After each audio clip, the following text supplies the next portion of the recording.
రాజుతో మాట్లాడటానికి ఎవరు వచ్చారు? శత్రువులు అనేక మంది అయి ఉండగా, నీ శత్రువులు అనేక మంది ఎవరైనా వచ్చది. వాడు జ్ఞానవంతుడు, తెలివి గలవాడు, వాడు ఎలాంటి వాడు నువ్వు భయపడుతున్నావేమో, నీ విమోచకుడు ఎలాంటి వాడు గుర్తుపట్టు. శత్రు బలాన్ని అంచనా వేస్తున్నావే, దేవుడు బలాన్ని అంచనా వేయలేకపోతున్నావు. శత్రువుడు బలం కన్నా నువ్వు ఎన్నో రెట్టులుగా ఊహించుకుంటున్నావు శత్రువు బలాన్ని. దేవుడి బలం ఎంతో గొప్పదైతే ఆ బలాన్ని చిన్న బలంగా నువ్వు చూస్తున్నావు. అందుకే ఓడిపోతున్నావు, అందుకే కృంగిపోతున్నావు, అందుకే చేతకాని వాడిగా ఉంటున్నావు. మాట్లాడుతున్నాడు అబీమెలెకు రాజుతో, ఇదిగో నీ ఇంట చేర్చుకున్న స్త్రీ ఒకరికి భార్య, ఆవిడ విషయంలో నీవు చచ్చిన వాడివి సుమా.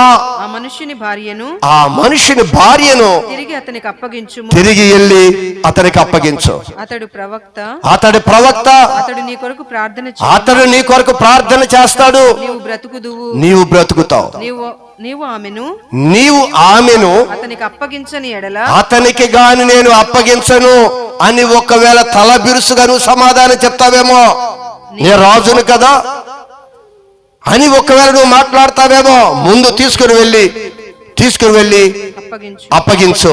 ఒకవేళ నేను అప్పగించను అని నీవు అని ఎడల నీవు